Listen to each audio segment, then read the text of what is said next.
Poe Rebo tanggal 7 bulan 12. Harita aya salah seorang warga anu tilar dunya. Nya tepat nama di daerah batas kota Kelurahan Maleber Utara. Pareng harita kuring teh kercicing di Maleber, nyata di Ormis Inpres RT 2 RW genep Gang Sukarukun 2. Anu tilar dunya atawa nu maot teh dimakamkeun teh jam 8 isuk-isuk. Salila ngalaksanakeun pemakaman, kaayaan langit teh meuni angkeb siga anu rek hujan. Untungna wae anu ngamakamkeun teu kahujanan. Untungna hujan teh turun sabada beres pemakaman. Hujan gede sabada nu ngamakamkeun baralik ka imahna sewang-sewangan. Anu maot teh dimakamkeunna di salah sahiji pamakaman umum nu aya di Lemburu Kuring. Nyaeta makam anu aya di tengah-tengah lembur.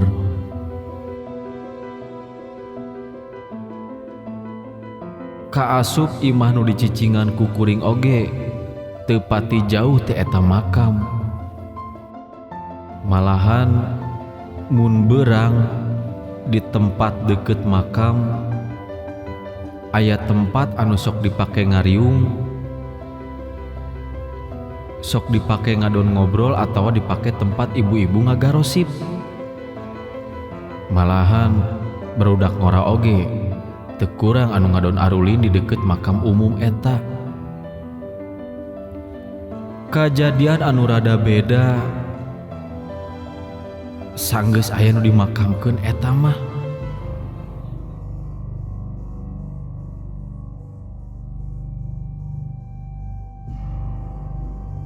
Di sabudeureun daerah eta ngadak-ngadak jadi tiiseun. Kaayaan jadi sepi jempling. Komode dina wanci peuting leuwih karasa sepina. Sanggeus beres lalajo TV, kuring langsung asup ka kamar. Maksud kuring rek sare. Tapi nah atuh sanggeus aya di kamar, kaayaan teh bet karasa jadi keueung. Kuring ngarasakeun aya perasaan anu aneh. Perasaan anu tara ti biasana. Sanajan kuring geus ngagoler dina kasur, tapi naha panon teh bet hese dipeureumkeun. Harita mah ngadak-ngadak jadi eueuh pitunuheun. Tungtungna kuring jadi nyileuk. Panon nyawang kana lalangit kamar. Kuring lain sare, tapi jadi anteng ngalamun ngawawaas kaayaan peuting eta. Basa panon keur anteng nyawang ka luhur lalangit.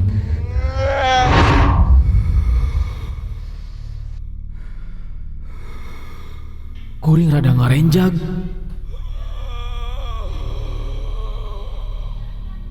Kusabab aya sora anu kadenge ku kuring. Kadenge siga aya sora anu keur narik nafas. Tapi kadengena teh siga anu berat. Sora kitu teh beuki lila beuki kadenge jelas kana celik kuring. Eta sora kadenge matak muringkak bulu punduk. Jeung nah sora saha atuh eta teh? Sora jelema atawa sora kasieun beuki ngalimpudan ka kuring. Sabab eta sora teh asa napel kana ceuli. Kuring keluar di kamar sarta terus kok ketrok ke kamar kolot kuring. Tekung si lila panto dibuka.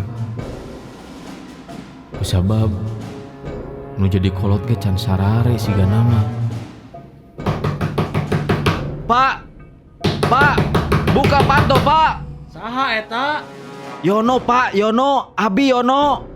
Rek naon atuh ngaganggu kolot rek sare? Sieun pak, Abi rek ngiring bobo di dieunya pak.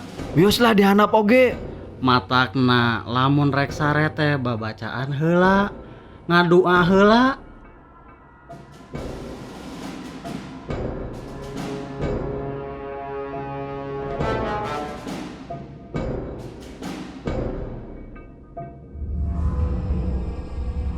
Kusabab sieun aya kajadian anu leuwih ti kitu, kuring rek ngadon milu sare di kamar kolot kuring.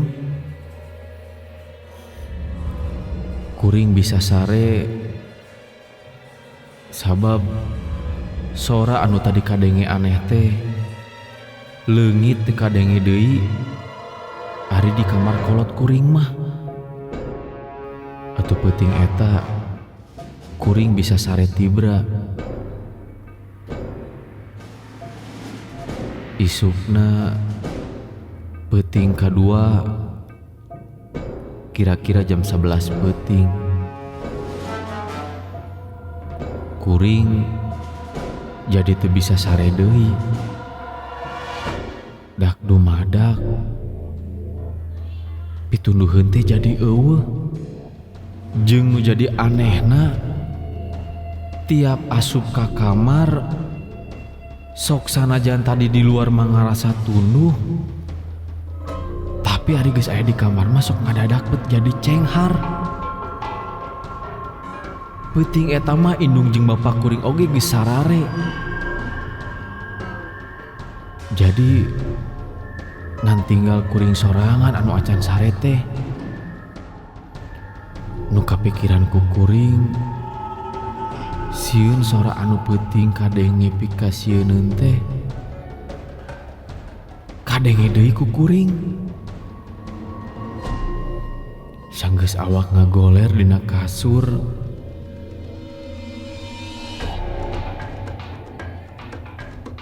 kuring teu bisa sare. Kuring geus nyangigirkeun awak jeung geus nangkarakeun awak, malahan nangkuban bari jeung sirah ditutupan ku anggal, tapi tetep kuring teu daek sare. Keur mah eukeur kuring ngerasa keung. Ti saluareun imah kadenge aya sora angin anu nyeor.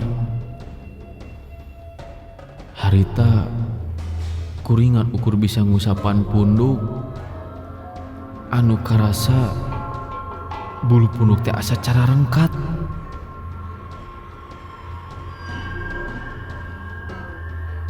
Sahabat kuring keur ngahuleng, ujug-ujug kuring ngadenge aya sora anu semu eungap siga sora anu kamari.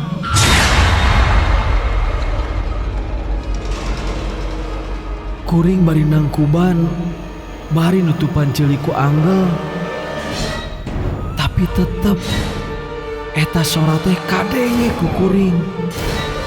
Malahan Ayeuna mah sorana teh bari kadenge semu minta tulung. Sora siga nu eungap bari nyebut-nyebut minta tulung ka kuring. Atuh kuring beuki pupurungkutan awahing ku sieun. Kasieun kuring jadi beuki rongkah sabab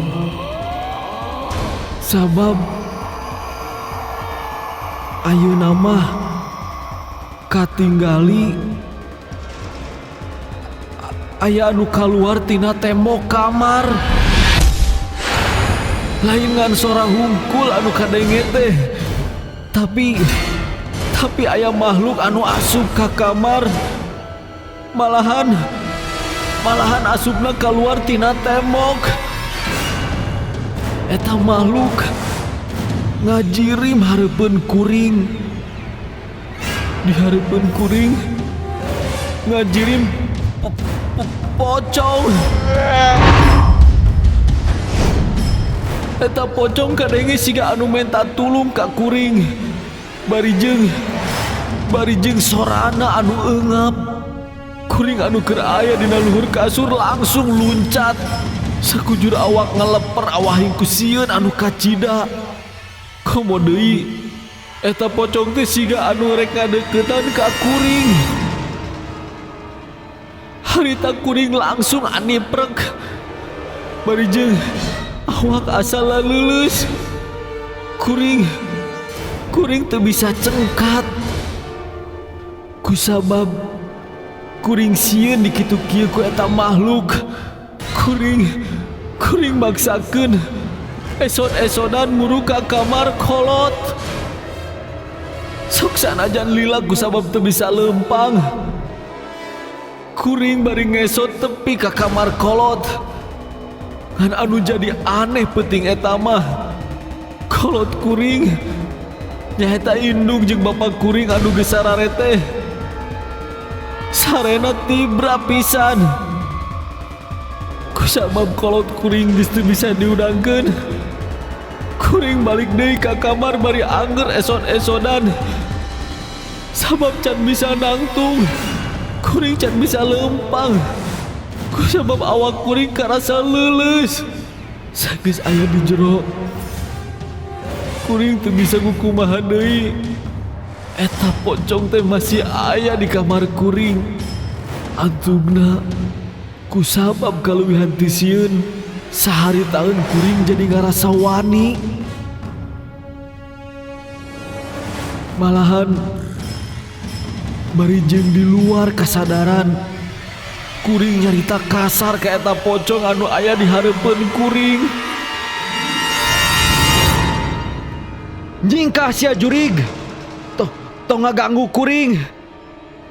Tulungan pamukakeun ieu tali dina sirah kuring. Eungap tulung pamukakeun dina sirah kuring. Eungap tulung pamukakeun. Barijeng dibarengan ku rasa kasieun kuring ngawanikeun maneh buka tali pocong anu masih nyangreud dina sirah eta pocong.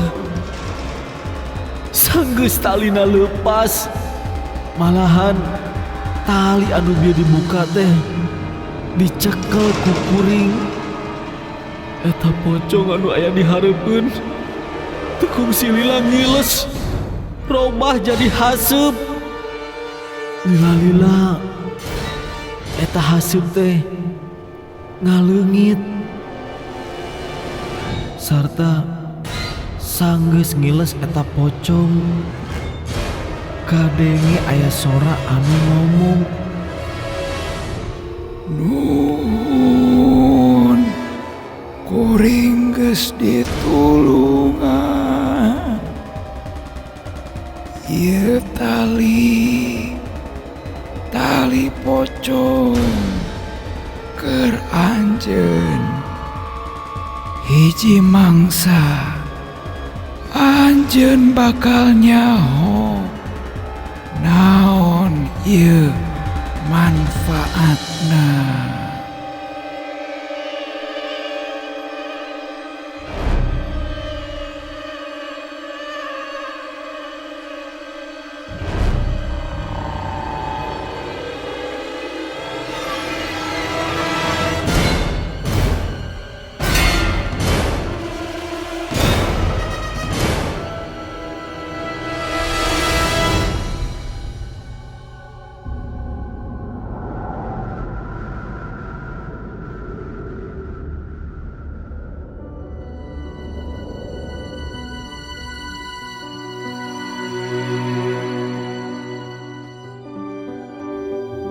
Isukna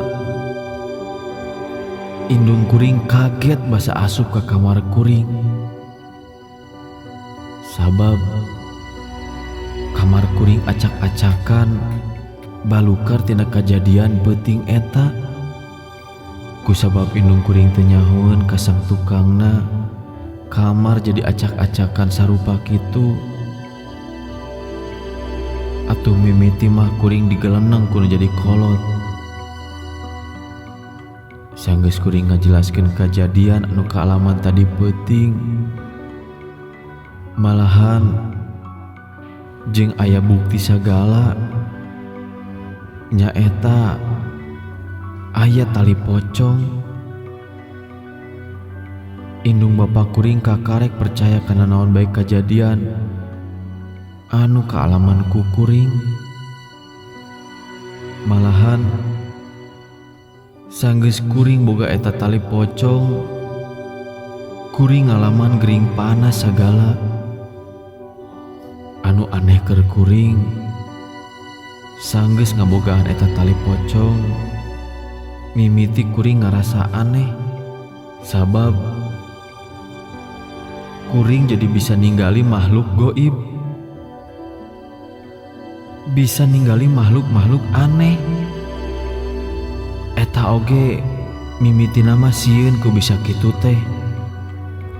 Tapi lila-kalilaan mah jadi biasa. Nya kubogana tali pocong eta panon batin kuring jadi bisa awas ninggali makhluk-makhluk goib. Hal sarupa kitu teh masih keneh ngarandapan nepikeun ka ayeuna.